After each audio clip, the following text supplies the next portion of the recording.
Apparently sitting on the verge of retirement. I'm going to reminisce one last time about the past 10 years and see what's happened.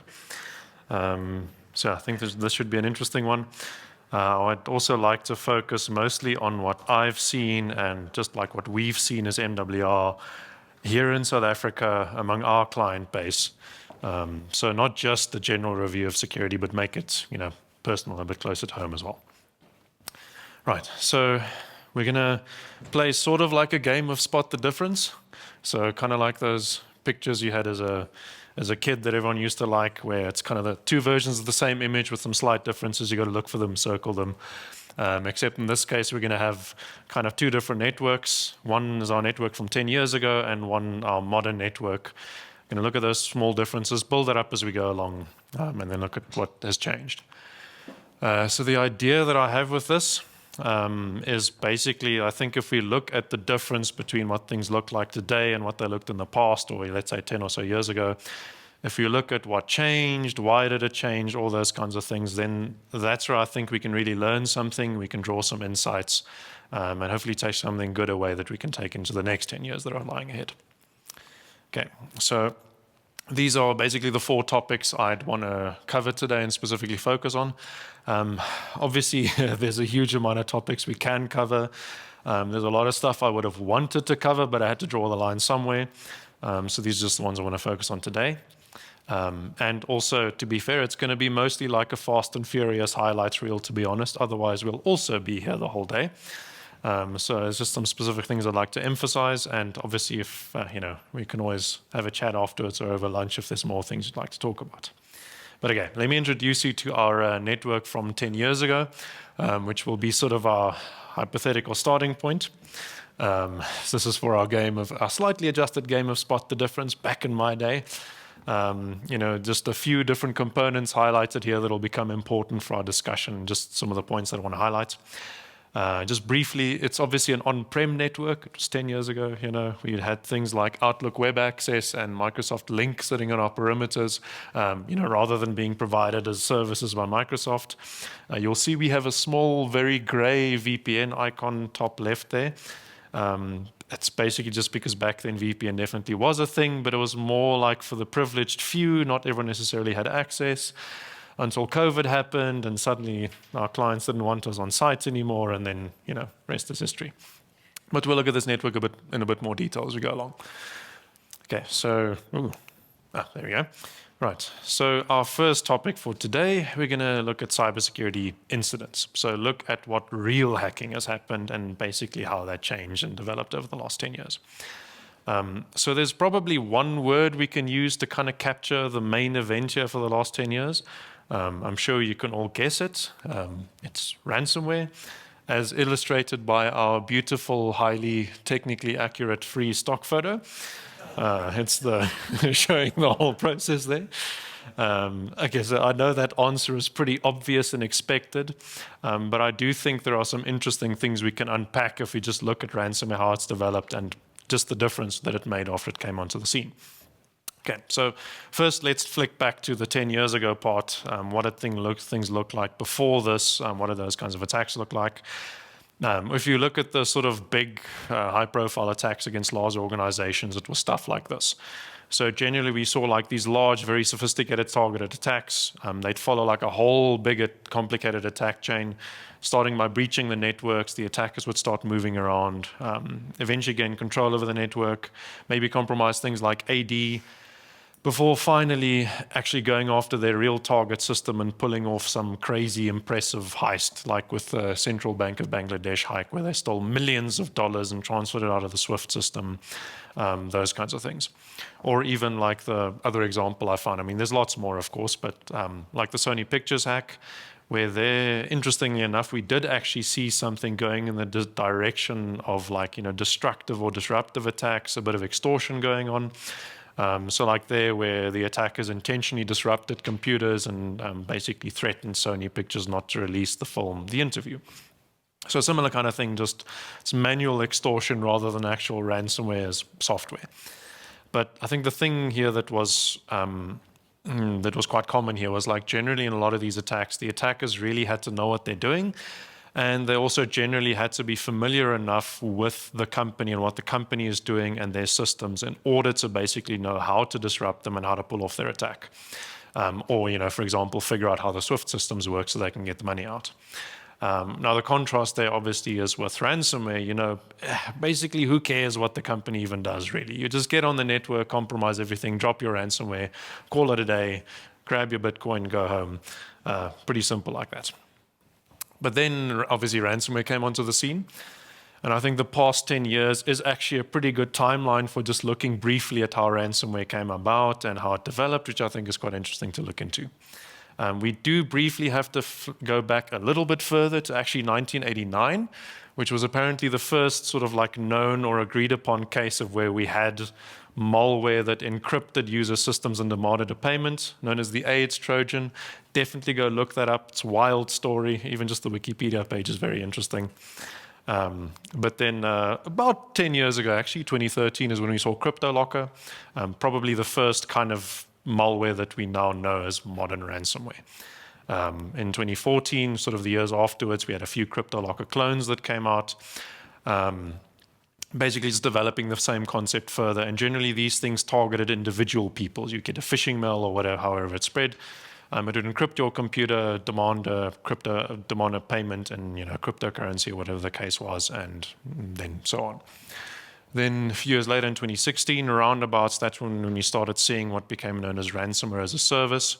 So this would just be, for example, like where some of the groups would only focusing on developing the actual ransomware software, just that. And then they'd sell this or licenses it out to other groups who would then go and do the hacking. So things started becoming a bit more specialized and commoditized almost. 2017, I think that was probably the big turning point. That's when things like NotPetya and WannaCry happened. A lot of you might recognize those. That came around basically the same time that the Windows Eternal Blue exploit came out, which was a remote code execution vulnerability in Windows. Pretty quickly, these things made use of that. And then what was interesting here is these ransomware variants used worming capabilities like those old computer viruses, where they'd get onto a system, use those Windows vulnerabilities to infect literally anything else they can see and drop ransomware as they go along. And I mean, these things spread like absolute wildfire. And for a lot of organizations that were actually affected, I mean, it almost brought the entire organizations down. The damages here, I mean, it's estimated in the many, many billions of dollars across the world for the organizations that were hit. So this really made quite a wave back then. Then I'd say roughly around 2018, that's sort of when we started seeing what eventually become known as big game hunting, which is basically really just like when the ransomware group started going after organizations rather than individuals. So then you'd have an attack that actually looks more like what we know as traditional big target attacks against organizations, also get onto the network, but instead of trying to compromise, Swift or try to get money out some other way, they would basically just drop all their ransomware and hold the entire organization to ransom rather than individuals, which is obviously where, as people working in security in organizations, this is where it started to get a bit closer to home. 2019, pretty quickly afterwards, was already the first case where some of the groups started adding data extortion to the same concept. So that also steal your data like attackers have been doing for very long, but then also threaten you to leak that data if you didn't want to pay them the ransom. And then there's another threat of payment there. And then basically from 2020 onwards, that's just when we started seeing more commoditization, ransomware as a service just becoming more sophisticated or more developed, and new things like initial access brokers that came into play. And basically just the whole thing, I guess, becoming more prevalent, more common. And I think also what we saw here is probably places like South Africa generally lagged behind a little bit, but it is definitely here now. Also started picking up, and just globally this thing is becoming more and more common, where this is now something that everyone knows about and needs to deal with. So I think ransomware has really kind of changed the game in terms of what's possible with incidents and basically just how we need to deal with them, what exactly the kind of fallout is. So then if we start to look at just like what we can learn from this particular piece, obviously in this case, as always, you really want to be detecting the incident before it gets to that critical point, of course. Ransomware, I think, just emphasizes that even more. You really don't want to detect it when it's too late, because then you're in quite a lot of trouble. But more importantly, I think it means that we do need to exercise our readiness for when something like this does happen. So, like exercise and test our crisis management processes. How do we deal with this should it actually happen to us? Things like backups became a major thing here. Do we really trust our backups? Can we restore from them quickly enough? Especially with some of the more sophisticated groups increasingly going after the actual backup systems, are our backup systems properly secured? Are they isolated from the rest of the network? Do we have sufficient offline backups? All those kinds of things. But luckily, there is at least, like the silver lining to this whole thing that happened with ransomware, and that's that it generally increased awareness and support for security initiatives, which is a very good thing and definitely something we can capitalize on. So, and I think it's especially true for maybe some kinds of organizations where, the threats of cyber attacks may not have been as clear before. It definitely is now. And so one of the unique things that ransomware also did was that it made the risk very tangible to the board. Across a variety of industries. Because, when there's a ransomware attack, a serious ransomware attack, things are almost literally on fire, basically. It makes it pretty simple to kind of calculate exactly what the impact is, what the loss would be. It's simple, all the computers are down. So I think especially for organizations, in some cases, this may genuinely have been very difficult before to accurately gauge what is the real risk and how much investment can we motivate foreign security to deal with it. So what I think we can learn from that and how this whole thing played out is just, I think it should have showed the value of making sure that key stakeholders understand or genuinely understand the risk, like the board, for example. It's not always easy, but when it is there, the effects can be huge. And at least ransomware kind of gave us a freebie in that regard. So of course, we can also continue to make use of it. Okay, now our second topic of the 4, we're going to look at identity and access management. And to be fair, it's going to be mostly about passwords, but it should be interesting. Right, so let's actually go to our hypothetical network from 10 years ago now. In this case, we're looking at what did attacks generally look like in terms of identity and access management and passwords. Okay, well, if we're an external attacker, back then we would definitely target things like Outlook Web Access and Microsoft Link that was exposed on the perimeter. It just worked really well. Generally, these things authenticated directly against Active Directory. Pretty much everyone had them on their perimeter. They generally worked really well in terms of performing things like password guessing attacks or enumeration against them. So, we'd gather a list of usernames and email addresses and those sorts of things, and then just start spraying a few common passwords against all of them one by one. We would obviously use things like July 2014 and password 1 exclamation back then. And the thing is that more often than not, those would actually work. Especially if you had enough users, at least one person is going to be using those passwords. This very commonly just worked. And obviously we got access to someone's emails. We can maybe use that to move a bit further. But where this would get even more interesting is that back then, probably also had a pretty good chance that there wasn't really multi-factor authentication on the VPN either.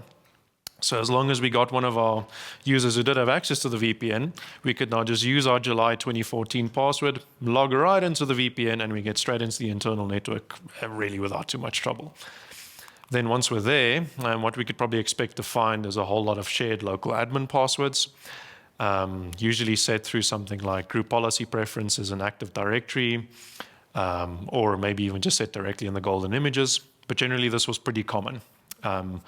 It was, with group policy preferences especially, there were definitely some interesting security issues there where you could also just grab the password directly out of group policy as any user.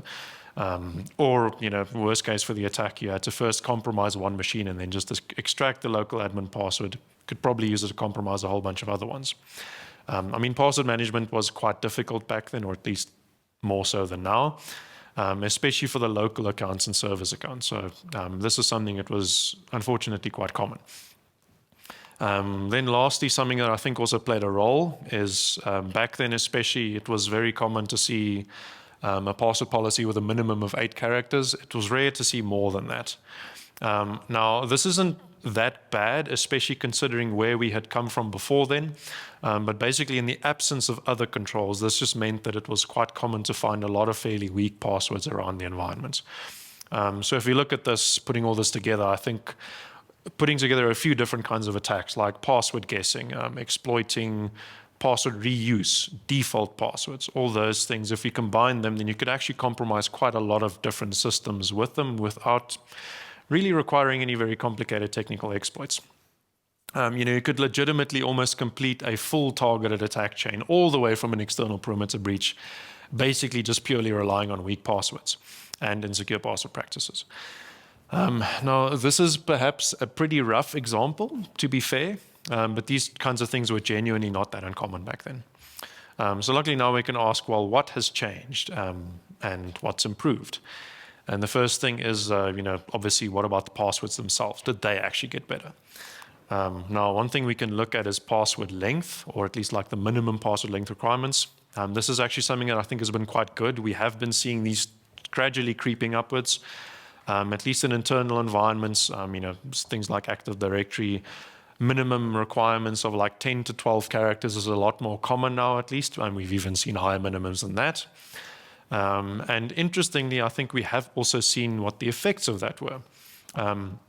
We run quite a lot of password cracking and password audits against Active Directory environments where we grab all the hashes, throw them on our cracking rig and see how many of the passwords in the environment we can crack. Now, through doing that a lot of times, I think we've gathered quite a bit of data over the years just to see how those trends have changed. Now, where we can start is obviously if we look at the, more what things were in the past, our classic standard 8-character password policy, maybe from back then. Then we can ask, well, roughly what percentage of password hashes would we often crack here? I know you can throw some guesses in your head, but usually it would look roughly like this. Somewhere between 60 to 80% of the user's passwords we would crack, most of the time. Yeah, back then, especially if it got as low as something like 50%, then was kind of a good result. And now, to be fair, with Active Directory, those some things never change. It uses the NT hashing algorithm, which is based on MD4, so it's really quick to crack. So to be fair, this is kind of like a great scenario for the attacker to really hammer those passwords. But yes, this is what we often saw, quite high crack rates. Now, where it got interesting as well is later on, or more recently, we've also done this against environments that now use something like a 16-character minimum password length. So then what did that do? Now there, I don't have as big of a sample size, but there it looked more like that, even lower than 10% in some cases. Now obviously this is not the only thing that factors in here. There's a lot of other things that count as well. But I think something we have really seen is there's a very, very strong correlation between minimum password length and the crack rates that we have, especially when it starts getting this high. For those ones that had 16 characters, what's also interesting here is this is despite our best efforts. This was cool for us, so we threw everything we had against it, and we had a more powerful password cracking rig in the past. But despite that, crack rates were much, much lower. So something else we can then also look at that I think is interesting is just what happens if we look at plotting the length of the passwords that we cracked. So here is just sort of like an approximation of what it would normally look like if we want to plot this out. We've done cracking against this environment, and we just plot out how many passwords we cracked versus how long they are. In this case, it would be, for example, a environment with a minimum password policy of 10 characters. You'd usually find like a bit of clustering around the minimum there, and then it will sort of like gradually taper off as the passwords get longer. But what's interesting is there's normally quite a few ones that we do crack that are quite a bit longer, and we do even crack a few of them that are well beyond something like 20 characters. So if this is where we're heading, it's interesting to look at like what do the passwords on the right-hand side of this diagram look like. Now, luckily, if we get to this point, things like July 2014 and stuff based on the company name probably won't really be there as much anymore. And to be fair, in general, this is something that I think is becoming less and less common. So there's been a good development there as well. But now, if you start looking at what the more common longer passwords are that we're cracking, you'd see things like this. So, judging by everyone's reaction so far, I'm not sure if this password is correct or not. Don't really follow tennis, so I have no idea. But seems like a good password, though. It's pretty long. I think it's 18 characters. It's got complexity. The number one thing is pretty clever there. It seems like a nice password. There's this as well, which was quite cool. I think I like this person and was also a bit sad that that got cracked. And I mean, that's even longer. And then stuff like that as well. This is also a pretty fun one. Wheels on the bus go around with some numbers or symbols and stuff. I mean, that's pretty impressive. Those were like well above 20 characters, long passwords. But they did get cracked, sadly. So, okay, I guess before I carry on, then the first thing to note here is just if these are what your password problems look like, you're in a very good place. Like that's actually not bad. You're doing well at this point. But I think it is interesting to look at like why did this go wrong and what is the root cause here. And I think basically its technically users are still falling into kind of the same trap as before. The issue here is that you're choosing a password based on a common term, although a longer term, like it's kind of the same mistake that's being made here. So I think what that says to me is just like as we start moving towards passphrases, when we're educating our users about this stuff, I think the next important thing is going to be that, while it's good to educate our users on using passphrases, we need to also try to make sure to help educate them on how to choose good passphrases so that we don't end up, falling into the same trap as before, making the same kind of mistakes. Right, then moving away from the passwords themselves, finally to more, password management, IAM solutions, those kinds of things. We do actually have a lot more tech and products these days to help us manage these things. On the one hand, we've now got things like single sign-on providers, IAM solutions, cloud-based IAM solutions, new things that have come onto the scene, old things that have just gotten better. If you look at stuff like Active Directory and Azure AD or now Entra ID, have been around for a very long time. But there's been a lot of developments, and it's now generally easier to integrate these things with a lot of other solutions and applications. Even new things and services coming along like Okta for like usually more cloud native environments. Generally just more and better solutions for managing your accounts centrally, rolling out a control centrally and making sure that like it's all in one place where you can hopefully do it better. And then a lot of these have ways for us to basically apply strong controls centrally, like multi-factor authentication, making that easier. And some interesting other controls that we can apply as well. So like on the Azure AD, Entra ID side, there's something called Microsoft Entra Password Protection, used to have a similar name under Azure, which basically solutions like that allow you to set like a list of terms that it stops people from using in their passwords. So for example, if you give it the company name, it'll stop someone from setting a password that contains the company name or any variation of that. And like a list of known bad passwords. So just those kinds of things that I think can work quite well, because apart from just the password policy itself, you can use these things to also tackle common weak passwords from another angle. Something else that we've also seen that's new that I think like made quite a difference is privileged access management solutions, or PAM solutions, also known as password vault solutions. These are still fairly new on the scene. But I mean, I think they genuinely made a pretty big difference. It takes work to set up well, but it can allow us to do things that we weren't really able to do before. So especially we can do things like have separate administration accounts, help our admins that need to manage lots of different systems to actually set stronger passwords, manage them securely, get a handle on this whole thing, and making it easy to manage like service accounts and those local account passwords. Something that I think is also a pretty big success story is Microsoft Labs, or now known as Windows Labs, just to manage those local account and local admin passwords specifically. I really think this was a very big success story because as much as this was a very common problem in the past, it's now been basically almost completely eradicated. I can't even really remember the last time I saw an environment where we had this issue of like common local admin passwords everywhere. Generally now it's either being done through Labs or the PAM solutions, which has really made a pretty big difference. That's one whole attack chain that's kind of been killed off now, and I think that's quite good to see. Maybe the last thing just to keep in mind here is that these solutions now can be attractive targets to the attackers. You don't want your password vault to just be a one-stop shop for the attacker to come pillage all your passwords. So just make sure that you do also secure them. But to be fair, I mean, this has overall been like a very positive development, I think. Another big thing that I think I've seen over the past 10 years that made quite a difference is multi-factor authentication. Especially when it comes to external facing services, this is a lot more common nowadays.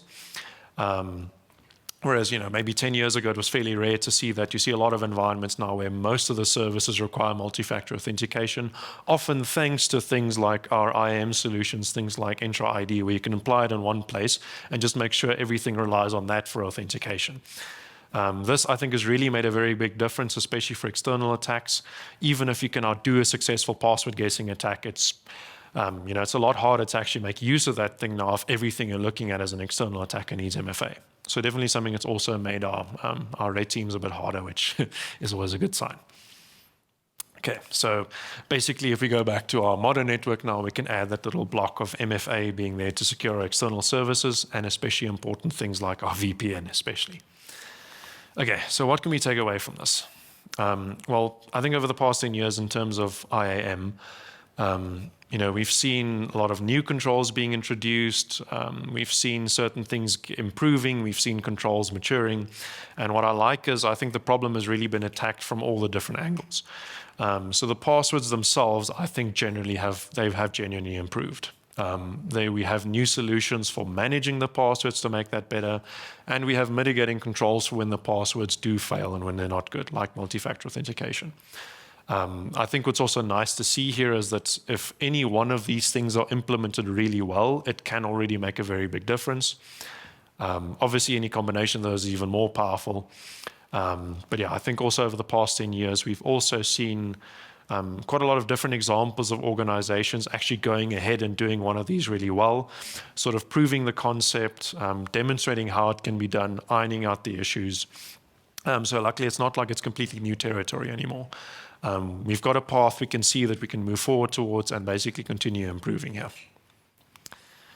Okay, and our third topic of the four, I'm going to switch to something slightly different. We're going to look at detection, controls, and endpoint security now. Going back to our network from 10 years ago, this time we're just sort of switching it around a little bit, looking at an attack from a different angle now. So this time we want to focus rather on what happens after the attack has landed on the internal network. They're starting to move around and do stuff, and what can we see from a detection perspective there. Okay, now for this case, we'll take a slightly different scenario. Let's say this time we relied on a phishing attack to get to the inside. Now, 10 years ago or so, probably the red team just used some very minimally obfuscated Metasploit payload to get past AV. Probably also got straight through the mail filters, and that was basically all we needed to do. And after getting past antivirus, that was also often probably mostly it for endpoint visibility. The detection tech was far less mature in general, and although you could get more, it would take quite a lot of manual work to start building in your own detection controls and alerts on that, and you were still pretty limited just based on basically limitations and telemetry you could get from the operating system side. So generally, it was mostly a matter of bypassing AV, which was also a lot easier then, and then we're on the internal network. So after this point, once we're now on the inside, that's when we can start exploring the network, enumerating AD, compromising other systems, starting to look around. And back then, attack techniques were actually also less advanced. So I think often a lot of times it would actually take us a bit longer to actually get somewhere in the network, even though there might have been more vulnerabilities in there. But also then probably things like especially gathering information from Active Directory, generally doing information gathering attacks, was also much rarer to see detection controls for those kinds of things and that behavior. So although it might have taken us longer, we could basically pull all the information we needed to and then use that to move ahead. Then another very important thing, especially when attacking Active Directory environments, is when you extract credentials from a domain-joined computer. This is a very important part of the attack usually. Very useful if you've compromised the machine to basically pull out the password of everyone logged into it, which you can then use to compromise additional machines and move forward. Back then, we could do this pretty much as often as we liked. It was really just a matter of making sure you avoid AV, which back then was basically as simple as just running your credential dumping tool in memory, which a lot of the frameworks kind of just supported natively. So pretty simple. And because they were older versions of Windows as well, probably also a fair chance that you got clear text passwords right off the bat instead of just hashes. So basically, pretty quickly, we could get on there, extract the credentials for privileged accounts, compromise AD completely, probably, and it was much harder for the defenders to get sufficient visibility over what we were doing, especially on the endpoint side. Okay, so if we look at our back to our modern network again, luckily I don't think things are like that anymore. But what's changed? What has been the big thing here? Now, the first thing I thought of in the detection space over the past 10 years actually was it made me think, remember when there was no EDR? I think especially for the blue teamers. It almost feels hard to believe because it's such a key part of what we're doing now.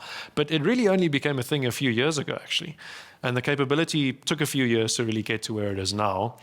Was a bit hit and miss for a while. So, it's only really quite recently that EDR is a thing as we know it now. But I think it's pretty easy to argue that with EDR, it provides us with unprecedented visibility over the endpoints. It sits there in the network, like lovingly looking over everything, like the eye of Sauron, making sure that we pick up any weird attacks or things that are going on.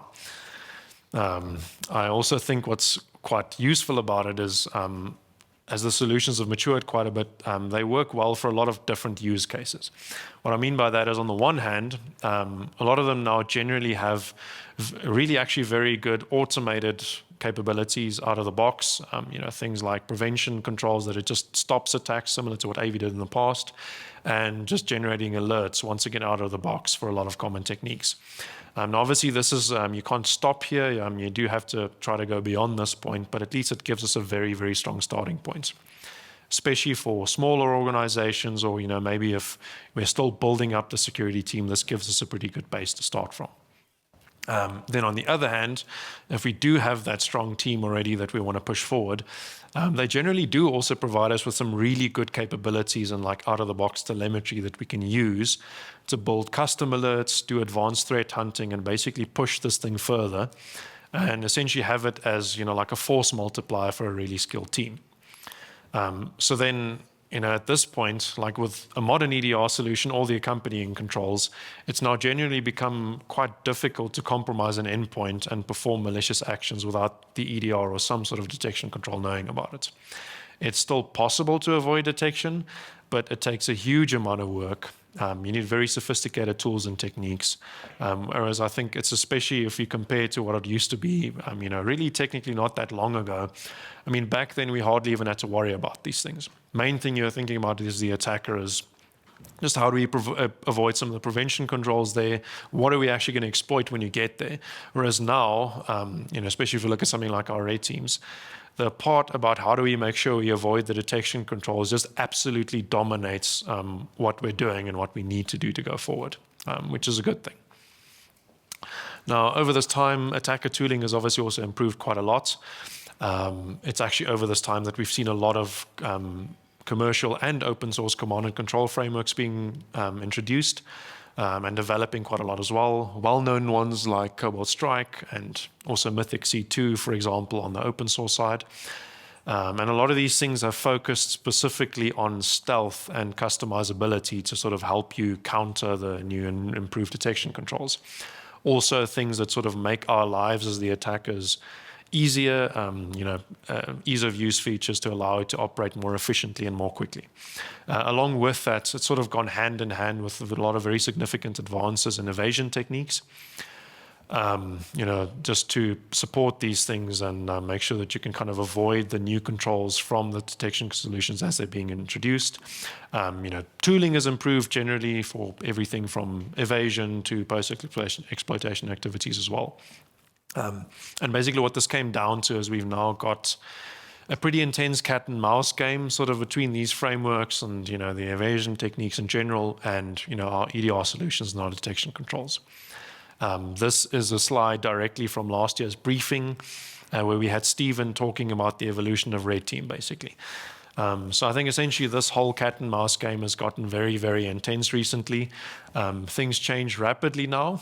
It's almost a bit exhausting to keep up with it, to be honest. But I think that's kind of like a testament to to how good things have gotten. I think it's genuinely a good thing that everything's advancing this quickly, which means although the attack techniques are also getting more sophisticated, like capabilities all around are just improving. One example that I think we can look at just as a quick sort of like showcase of like how quickly things can change, a little bit further back, but basically the story of offensive PowerShell. Now, this used to be all the rage about like roughly 10 years ago. There's things like this, which was basically one-liners you can run to just execute your payload, load it right into memory. These were essentially like magical antivirus bypasses. You run one simple thing, and because you're not on disk, get right past AV, everything's great. A lot of tooling around PowerShell back then. So it was genuinely like the go-to thing for the offensive side just to use if you wanted to avoid detection. Not too long after that, though, Microsoft, to their credit, did start introducing a number of controls and features in the OS.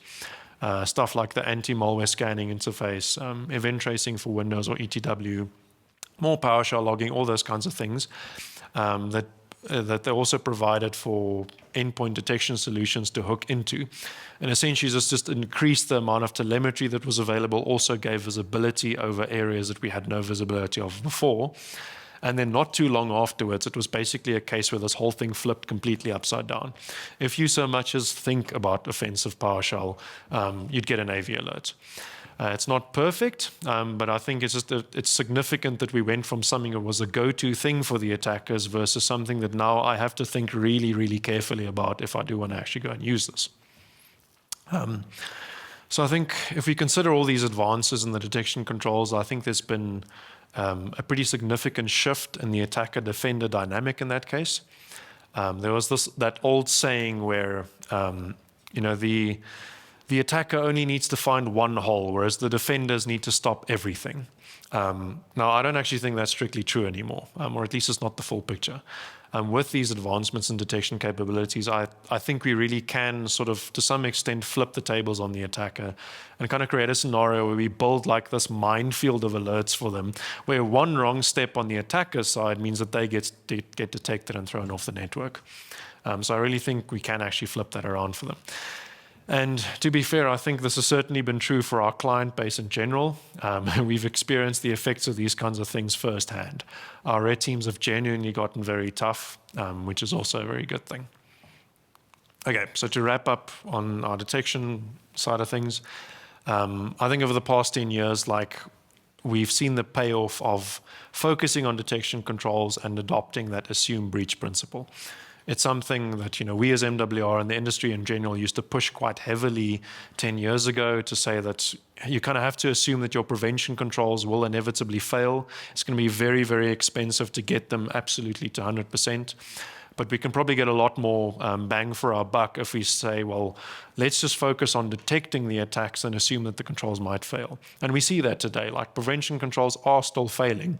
But I think we're in a much, much better position to actually stop attacks because we now have that ability to detect them and respond quickly and effectively. Something else is just the security tech has really improved quite a lot. So I think obviously where we can definitely leverage those off-the-shelf capabilities, especially for smaller teams, it's there. So I think it can really take us further. Obviously, you can't just stop there. The attackers also know this. So then what we really want to be building towards is when we start building our skilled security team is to get to a point where we can have them use this tech and improve it further, sort of use it as a force multiplier and use that to basically build a world-class defensive capability, which we can then take on more and more sophisticated attackers. Okay, then our last topic for the day, Active Directory and internal network security. This is also something I've been pretty closely involved with almost from the start, similar to Christopher as well. And for this one, we're going to look at kind of a very similar attack scenarios with the detection one, just this time looking more at what the attacker would try to exploit when they get on the network. What are the prevention controls like rather than detection this time? Okay, so in terms of AD or offensive Active Directory tooling, there's actually been some pretty major developments over the past 10 years that I think we can look at. In 2015, we saw the PowerView toolkit from the PowerSploit framework. That was like one of the first major pieces of tooling for enumerating Active Directory from an offensive perspective. Start using that more effectively to look for potential issues and misconfigurations. That led in 2016 to Bloodhound being introduced, which I think a lot of people are familiar with. Also took a while for it to develop, but basically what this came down to is it gave us an ability to enumerate Active Directory at scale very effectively in a way that wasn't really possible before. Basically, with these things now being there, if there is a misconfiguration or some kind of security weakness in AD, you can be guaranteed someone can find it, which has really quite changed the game quite a bit there. 2017, we saw something a little bit of a different light, that Eternal Blue exploit that I mentioned earlier. Remote code execution vulnerability in Windows that basically meant that any unpatched systems could be easily and completely compromised. So at least for a while until it was possible to get a hold of patching everywhere.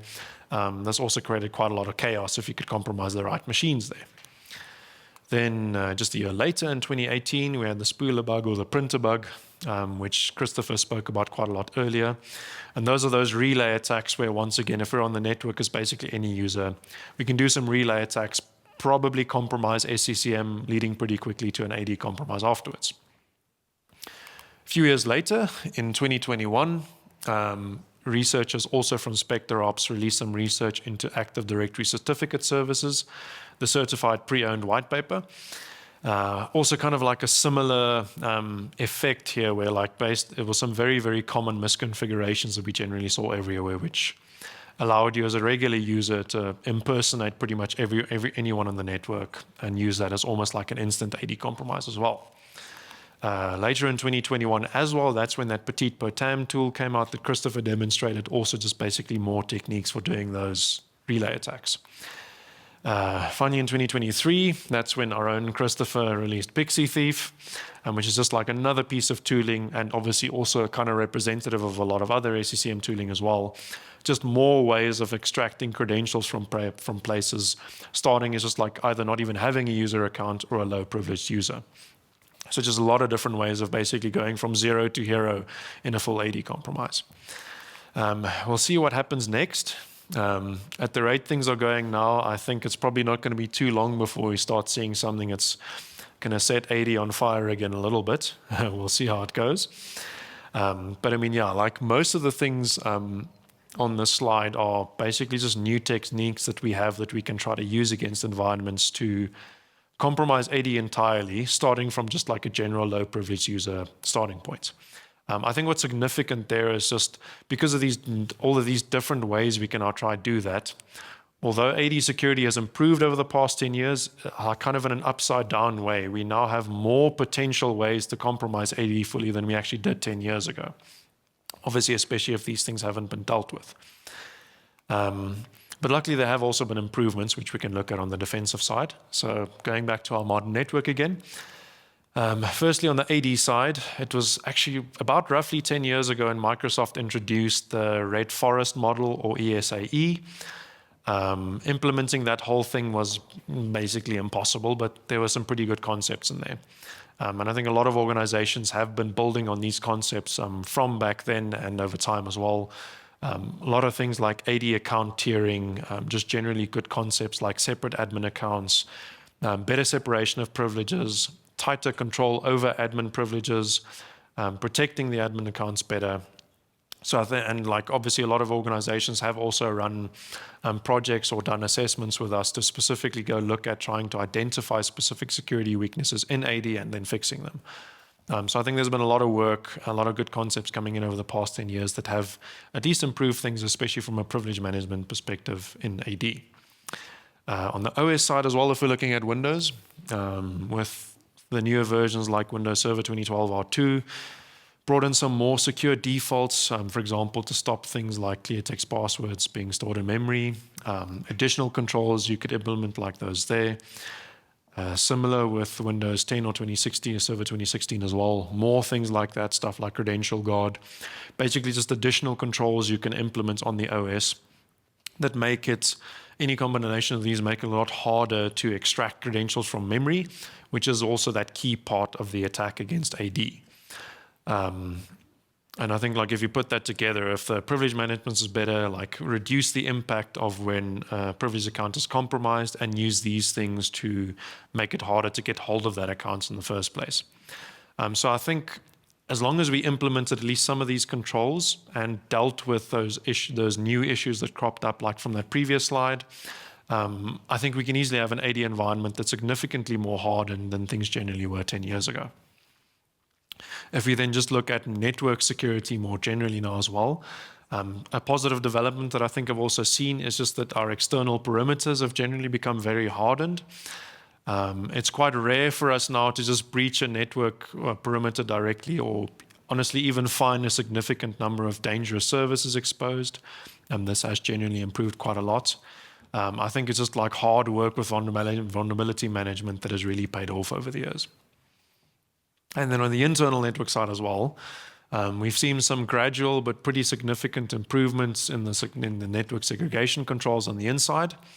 About 10 years ago, it was probably more common to find a completely flat network, except maybe for the DMZ. But now I think we more often see at least some separation between different network segments. We might see sensitive systems being more segregated. Controls like host-based firewalls on workstations, a lot of more of these things are coming in. And on the tech side, something that I thought was very interesting, as well as new solutions like identity-based firewall solutions, sort of implementing the concept of zero trust. What these do is, basically they would dynamically implement firewall rules based on your identity in terms of Active Directory when it sees you connecting from a specific machine. And the first time I encountered this in a pen test, it was absolutely brutal. I could see almost nothing on the network when I tried to connect because my regular user was only supposed to have access to a few different systems. So it took out that part where as the attacker, you could scan around and find that old forgotten server in a corner that had a vulnerable service on it. So these kinds of things, just like where one control could make a pretty significant difference there. So in that case, we basically almost had to get lucky of identifying that one point that we can use to compromise and move further. And then finally, something that I think has also been a pretty positive development is just around security practices for enterprise software. And specifically, I think there's been a good shift towards secure by default rather than vulnerable by default. Especially things like that we often exploited back in the day, like, for example, Apache Tomcat and its administration consoles. Before, you basically had to very carefully apply security configuration after installing some product or some solution, and fix vulnerable defaults, like especially default passwords. Whereas now a lot of solutions follow a more sane approach of shipping with secure defaults, and thus your admins would need to actively change configs and introduce vulnerabilities, which is a lot rarer. So I think generally, security on that side and the internal networks have also improved quite a lot. Okay, so what have we learned from this part then? Well, I think AD and internal network security has improved pretty consistently, but at the same time, we'll always have to deal with the next big vuln, that next big issue that happens. But something that I think this has shown us through this whole process and seeing this happening a few times, I think that has really kind of proven the value of defense in depth and just good old security hardening controls. Often these are basically the only thing that could potentially save you from some new attack that no one had any way of specifically preparing for. There were actually a few cases where we saw this, like if organizations had already gone through the trouble of implementing and enforcing SMB signing, then when the spooler bug and all those relay attacks came in, they just weren't vulnerable to something that we could use to compromise a whole lot of other networks. So it can really be worth investing the effort to implement these if you've got the opportunity. Okay, but to wrap up everything, I think firstly we can say that no single change has really revolutionized everything. It's a culmination of small actions taken across the entire environment, a lot of controls and new things working in unison to improve generally. And I think it's also worth saying that things generally look a lot better than they did 10 years ago. There's been a big advance in security in general, and I think everyone here can definitely take a lot of credit for hard work that we've done over the years to improve things. Something else just that we've discussed right now, just that concept around defense in depth controls. These things can really make a difference. save you, especially for the day when those medium or low risk issues suddenly become a higher risk when a researcher finds a new technique. And then finally, what's also important that we can see here is just focusing on those detection controls. There's still really no silver bullet, so work on building up, refining those detection controls, create that minefield for the attacker to get them to trip up, and so you can kick them off your network. And that'll also really put us in a much better position. And that is it. Thanks, everyone.